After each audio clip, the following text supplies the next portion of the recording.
Toda vez que eu penso em Jesus,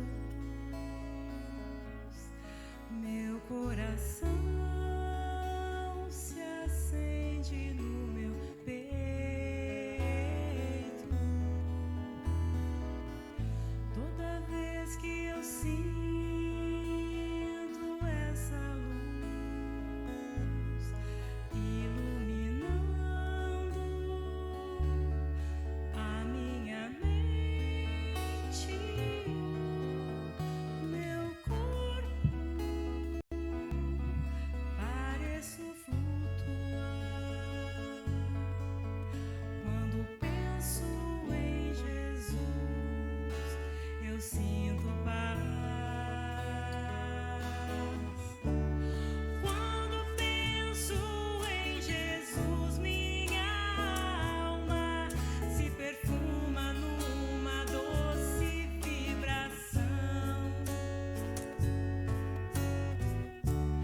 Os meus pensamentos se transformam e eu sinto que dentro do coração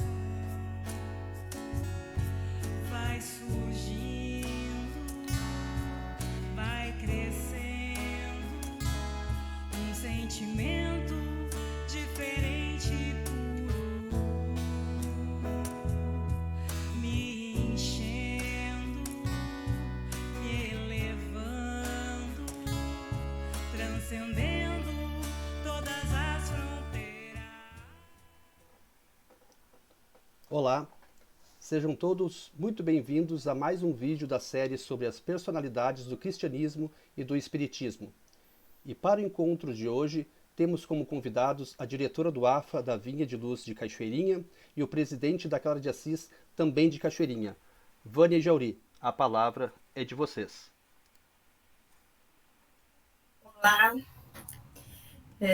meu nome é Vânia Bueira, eu sou trabalhadora da Vinha de Luz de Cachoeirinha e hoje me encontro aqui como representante da UME Cachoeirinha e nós estamos aqui para falar sobre Clara de Assis. Esse é o nosso tema, esse espírito maravilhoso que traz a sua origem desde a época da Boa Nova. Então, passo a ti, Jauri. Uma boa noite a todos. É com muita alegria que aqui estamos para mais um trabalho na noite de hoje. Meu nome é Jauri, eu sou o presidente do Grupo Espírita Clara de Assis, aqui de Cachoeirinha.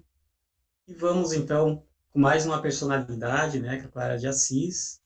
Então, vamos fazer a nossa prece para iniciarmos esse trabalho, agradecendo a Deus, a Jesus, por este momento,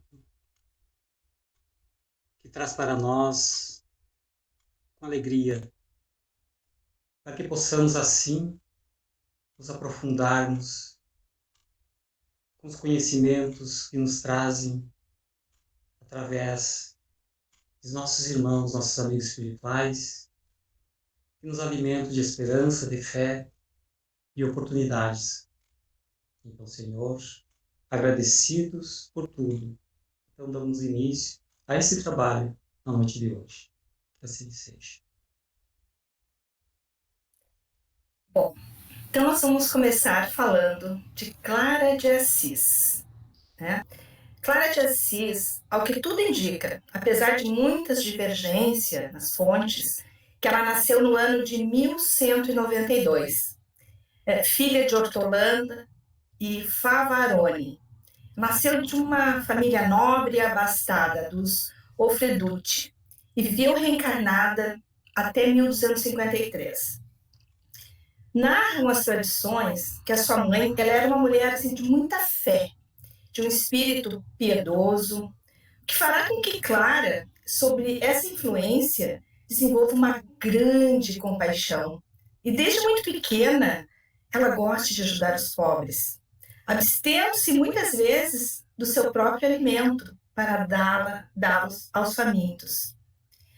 Como todas as jovens do seu tempo, Clara ouviu falar de Francisco, da sua mansuetude, da sua simplicidade, do seu carisma, e de a sua contagiante alegria de viver. Clara desejou conhecê-lo, ouvi-lo, entender o seu modo, né, de viver como alguém. Ela queria entender como alguém tão jovem poderia abandonar todos os seus bens para dedicar-se exclusivamente aos pobres. E ela sentia isso porque o seu coração também ardia por um desejo semelhante. Embora ela fosse bem mais jovem do que ele, ela tinha mais ou menos uns 10 anos a menos do que ele e viveria 27 a mais. Ela gostaria muito, ela desejava muito viver como Francisco. Pois é, Vânia, sabia que suas pregações eram revestidas de elementos tirados da natureza e do dia a dia das pessoas, como exemplos que pudessem facilitar a assimilação das mensagens que eram simples, mas profundas do que era portador. Assim, em companhia de uma pessoa de confiança da família, então a jovem deixava a casa paterna para encontrar-se secretamente com o homem de Deus, cujas palavras pareciam chamas de cujas obras superavam as possibilidades humanas. Então Francisco percebeu a grande vocação que existia em Clara, mas nunca o forçou a nada, sem, contudo, deixar-lhe falar de Jesus, exortando-a para seguisse os passos do Mestre, como pudesse e quisesse. Então, sabendo da dificuldade que enfrentaria, né, com sua casa e com sua família, para seguir o caminho semelhante ao que acolhera Francisco, em razão de pouca idade, fugiu então de casa e foi ao encontro dos frades na igreja de Santa Maria de Porciúncula. Então lá foi feitos votos de pobreza, castidade e obediência. Então, tendo seus cabelos cortados, né, por Francisco, então a semelhança de um batismo, um rito, né, de iniciação. Muito bem. E os parentes, né, a família de Clara de Assis, tomaram ciência, né, do que tinha acontecido e tentaram de todas as formas dissuadi-lo. Mas vendo que nada demoveria dessa ideia, resolveram usar a força, o que também se tornou inútil. Clara, apresentando seus cabelos cortados sob o capuz, deixou claro que a sua decisão era irrevogável e que, dali por diante, esse era o momento pelo qual seus pés andariam. Então, acabou fixando-se por intervenção de Francisco na igreja de São Damião. Seus exemplos começaram a chamar a atenção de outras jovens, desejosas de levar uma vida semelhante à sua, não tardando para que surgissem companheiras em seu apostolado. Depois de sua conversão, e já com uma pequena comunidade de irmãs reunidas a seu lado, durante 3 anos, ela renunciou à função de abadesa. A função de abadesa é aquela freira que coordena, né? Aquela que é a responsável pelas outras. Então, ela renunciou. Depois, ela renunciou por 3 anos a essa função. Pois ela encontrava mais prazer em servir do que ser servida. Só mudou essa posição quando, por insistência de Francisco, que fez ela ver a importância de sua liderança, que ela era importante estar na coordenação das demais, né, irmãs. E aí, mesmo concordando com ele, ela assumiu as responsabilidades, mas ela teve um gesto que acompanhará sempre, o de lavar e beijar os pés de suas irmãs. E isso deixa claro o quanto para ela o líder deve ser um autêntico servidor. Deve dar exemplos de amor aos liderados e não apego a cargos e funções sempre transitórios. E aí a gente vê, né, Jauri, que a gente pode trazer isso para a nossa vida. O quanto é importante a humildade, né, naqueles que têm a responsabilidade, né, principalmente dentro das questões religiosas, né, não de comandar, né, mas ser aquele que ajuda, né, e não ficar numa posição de comando apenas, né? É verdade. E é importante que se diga, Vânia, que o amor que aproximara essas duas almas desde o início e que perdura ao longo dos anos será um amor fraterno. Então, Clara o elegerá como uma espécie de guia abaixo de Cristo, de Jesus, tratando-o sempre como um pai, né? Inclusive, a ele se referindo como meu pai. Então, chamavam de o irmão Sol e a irmã Lua, né? Não é fazer reverência a um amor impossível. Aqui ambos renunciaram de modo a se dedicarem exclusivamente ao seu semelhante, o amor maior de um e do outro, e de um pelo outro. Era o que se manifesta pela solidariedade, de fraternidade, inspirada ao amor de Jesus pela humanidade, sendo da natureza fraterna os laços criados por eles. Então, ambos utilizam-se do livre-arbítrio, fazendo votos de castidade e pobreza. Tudo leva a crer que o casamento não fazia parte da programação dele, nem dela, sendo o mais possível que se tenha comprometido antes da reencarnar, como um estilo de vida que vai o caracterizar ao longo daquela fecunda existência vivida na Umbria. Então, numa certa ocasião, os sarracenos, que naquela época chamavam os árabes, né, ou muçulmanos, eles se aproximaram da cidade de Assis e tentaram violar o convento onde elas se encontraram. As irmãs, elas ficaram aterrorizadas. Rogaram o auxílio de Clara, que se encontrava bastante doente. E aqui a gente faz um parêntese para falar que Clara, ela jejuava. Como ela era católica, ela tinha todos aqueles ritos, né, pertencentes à Igreja Católica, de muitas vezes de sofrimento do corpo. Ela dormia muitas vezes no chão puro, né? E com isso, ela acabava ficando doente. Francisco pedia para ela que pelo menos se alimentasse uma vez por dia, né? Mas isso era uma característica da crença religiosa daquela época, né? Então ela se encontrava bastante adoentada. Mas mesmo assim, Clara pediu que levassem ela até a presença desses invasores. Mas no fundo, ela reconhecendo a sua impotência diante do que estava para acontecer, em lágrimas, ela começa a orar, pedindo a Jesus que as ajudasse, e ao mesmo tempo perguntando ao Divino Mestre se era da vontade dele que elas perecessem daquela maneira, elas que haviam sido criadas e educadas para amá-lo, para servi-lo. E de repente, ouviu uma voz confortando-a e dando-lhe a certeza de que Jesus as protegeria e que os males maiores não afetaria sua querida Assis.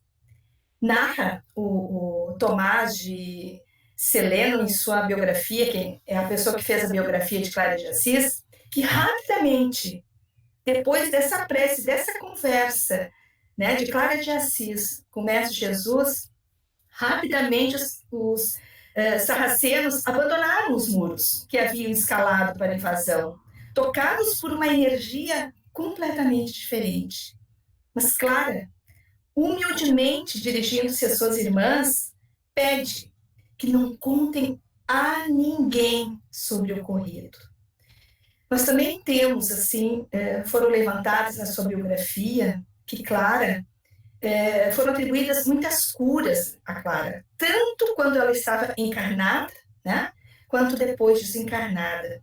Ela tinha o hábito de benzer os enfermos com o sinal da cruz, sempre que alguém lhe rogava auxílio, ou mesmo quando ela ia ao encontro dos doentes. Então, Clara sempre tinha essa, que era uma característica também, né, da época, e ainda existe, ainda hoje, né, temos essa questão de benzer, né, então ela fazia isso e se tem notícia de que ela promoveu a cura de muitas pessoas. Clara desencarnou aos 60 anos de idade, e aí sim nós temos uma data correta, que é 11 de agosto de 1253. E nós sabemos que Clara de Assis, ela é uma vida, uma existência de um espírito milenar. E nós vamos ter notícias de que Clara, ela foi uma das reencarnações da mentora de Divaldo Pereira Franco, Joana de Ângeles. Joana, ela inicia sua trajetória cristã lá nos tempos, nos primeiros tempos da Boa Nova, junto com o Mestre Jesus. Lá naquela época, ela se chamava Joana também, esposa de Cusa, que era o intendente de Antipas. Ouvindo Jesus, Joana encantou-se pela mensagem, especialmente por ela ser uma mulher que sofria pela indiferença do marido, conforme nos relata pela psicografia de Francisco Cândido Xavier, o espírito Humberto de Campos, no livro Boa Nova. Então, Joana de Cusa vestia-se de maneira simples e humilde, para não ser percebida diante do povo e da multidão. Apesar dela ter um tipo diferente, romana, né? Ela se misturava ao povo e ia nas pregações, né, junto ao lago, ouvir atentamente o meigo Rabi.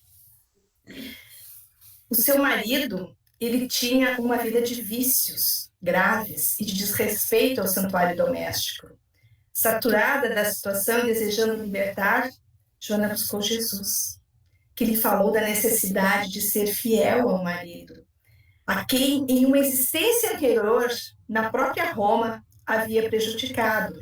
E aqui a gente lembra dessa passagem do Boa Nova, que quando ela vai falar com Jesus, né, Jesus diz que ela deve voltar, né, para viver com seu marido, ele diz, vá filha, ser fiel. Então é linda essa passagem de Clara, né, aquela que viveu como Clara de Assis e que lá atrás, né, no tempo da Boa Nova, foi Joana de Cusa. É lindo, né, Jauri? Pois é, Vânia. E depois desse encontro pessoal com Jesus, a sua vida modificou completamente, né? Posteriormente, teve uma convivência mais estreita com João Evangelista e com Simão Pedro, chegando mesmo a colaborar com outras formas as pequenas instituições que derivavam de renovação cristã. Em fase de sua condição socioeconômica relevante que tinha, né? Observando que São Francisco de Assis foi a reencarnação de João Evangelista. Veja só. Então, após a morte do esposo, que caíra em desgraça política, tendo seus bens tomados pelo Império, então Joana necessitou prover de sustentar seus filhos, né? E tornou-se, então, uma serva de uma casa de família abastada, que mais tarde se transferiu para Roma, levando seus filhos, né? Então, foi ali, em uma tarde de agosto do ano de 68 depois de Cristo, que Joana de Cusa foi martirizada com seu filho mais jovem, e em torno de 500 cristãos que tiveram seus corpos queimados de tal forma que as chamas iluminavam a cidade, né, Vânia? Vale uma observação muito interessante, né? Que Joana de Cusa, ela foi queimada com seu filho, mas ela teve 2 filhos. Ela teve um filho mais velho, que não aparece, que não tem a história dele nessa época de Jesus, mas pelas informações de Divaldo Pereira Franco, né, da própria Joana de Ângeles, esse filho mais velho é Divaldo Pereira Franco. E esse filho que foi sacrificado com ela na fogueira é Nilson. Nilson de Souza Pereira, o grande amigo, o grande companheiro, o grande irmão de Divaldo, nessa caminhada, nessa jornada, o companheiro, né, que ajudou Divaldo a construir a Mansão do Caminho, né? Então, é uma história muito linda, né? E aí, depois dessa reencarnação, né, nós avançamos. Aí ela veio, claro, ela deve ter tido outras reencarnações nesses períodos, mas essas são as reencarnações que nos, né, veio para estudos através dos livros e da própria orientação de Joana de Ângeles, né? Então nós temos lá a Juana Inês de la Cruz, que é outra vida, né? É outra reencarnação daquela que foi Clara. No século XVII, ela reaparece no cenário do mundo para mais uma vida dedicada ao bem.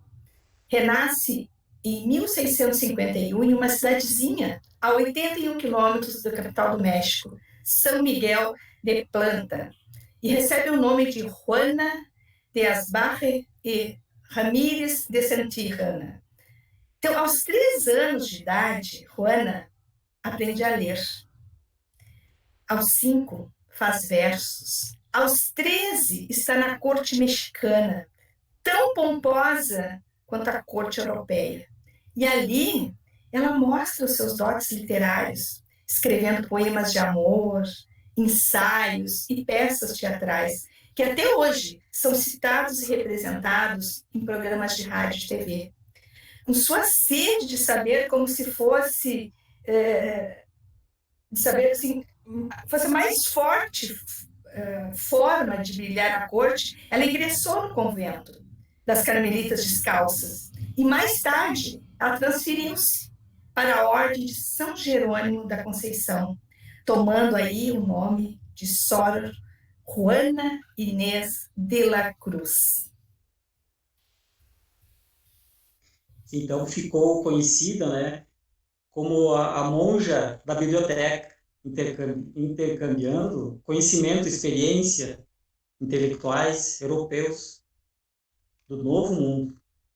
Estudava, escrevia poemas, ensaiava dramas, peças religiosas, cantos de Natal e músicas sacras.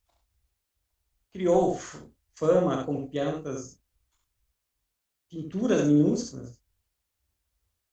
Fez-se competente em teologia moral, dogma, medicina, astronomia e direito canônico. Aprendeu, então, o latim, o português, né?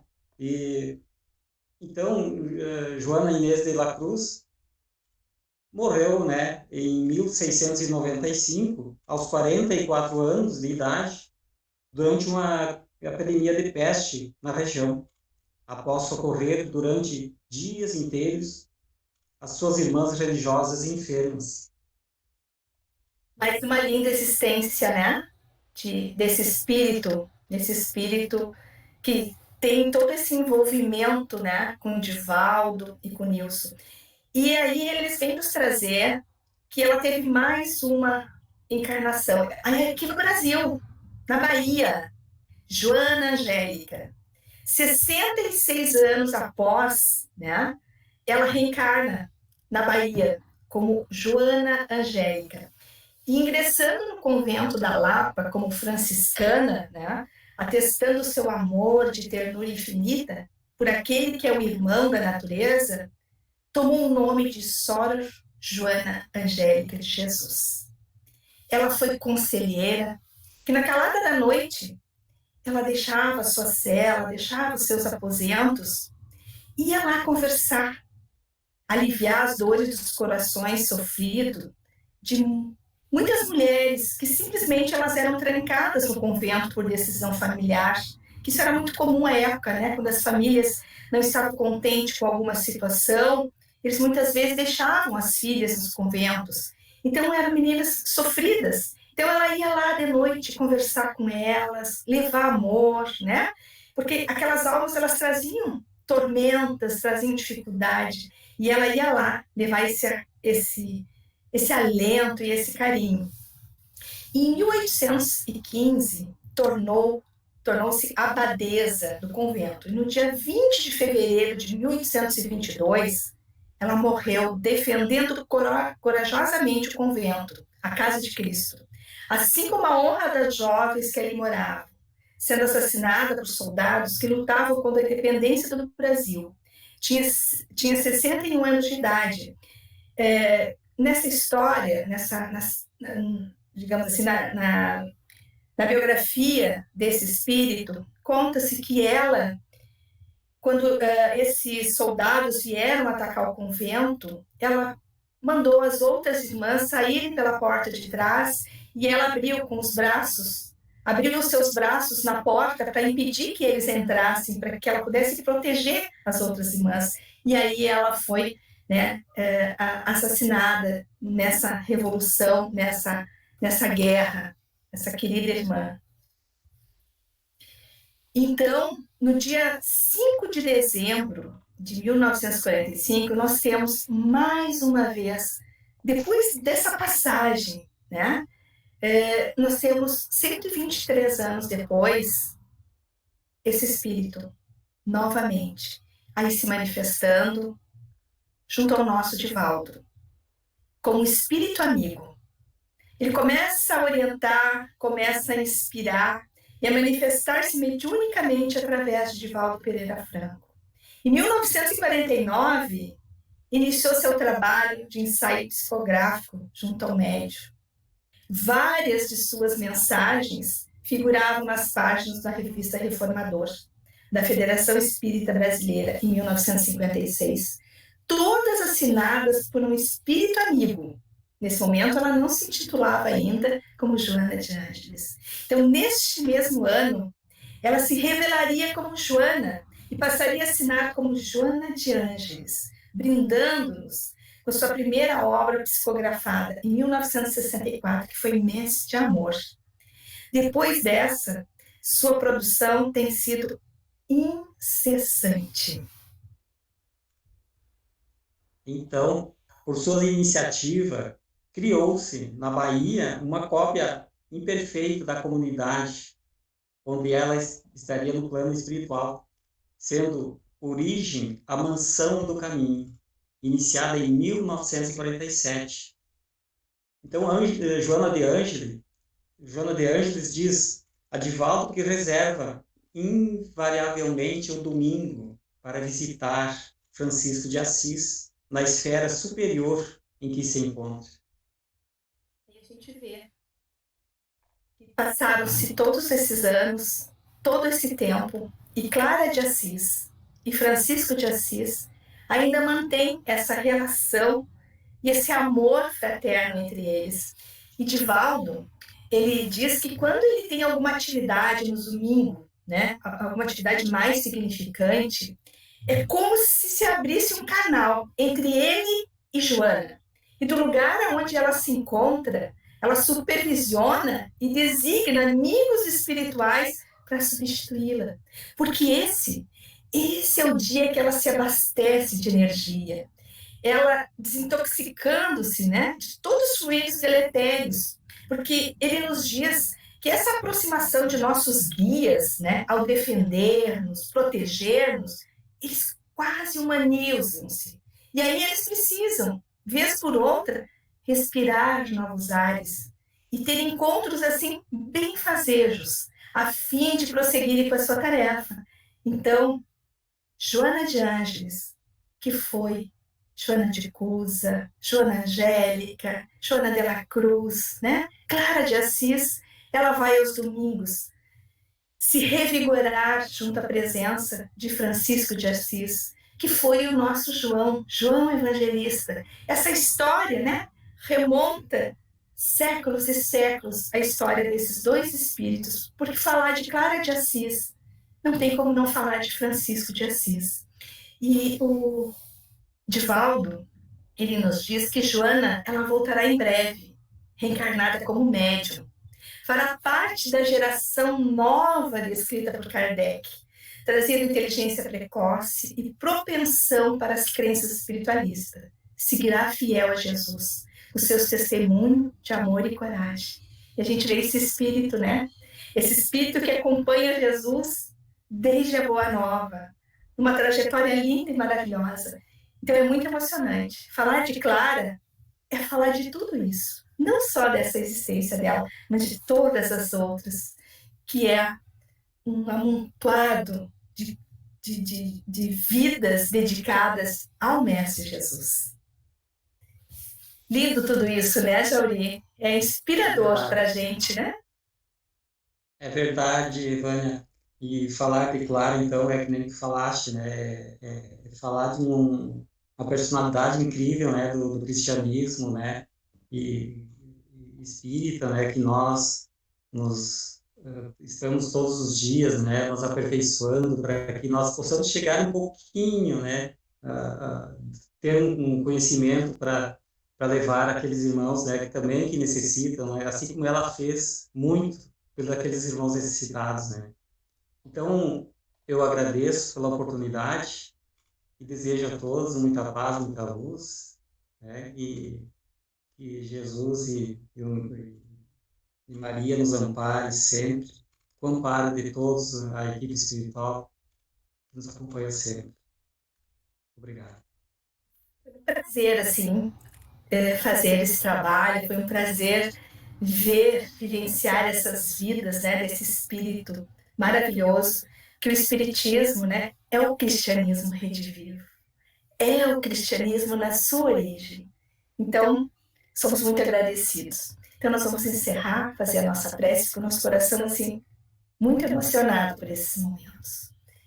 Então, nós agradecemos, primeiramente, a Deus, depois ao Divino Mestre, o nosso Rabi, pela oportunidade de estarmos aqui falando desse Espírito maravilhoso que tanto contribui para o nosso aprendizado, como mentor espiritual de Divaldo Pereira Franco, nos trazendo um cabedal de informações, nos ajudando no nosso dia a dia a nos tornarmos pessoas melhores. Que nós possamos viver mais intensamente esse cristianismo que Jesus nos trouxe simples, onde temos que aplicar o amor, a caridade, nos dedicarmos uns aos outros. Agradecidos estamos, Pai, por esses momentos, por essa vida, por essa oportunidade de servirmos na seara do Cristo. Que assim seja. Obrigada.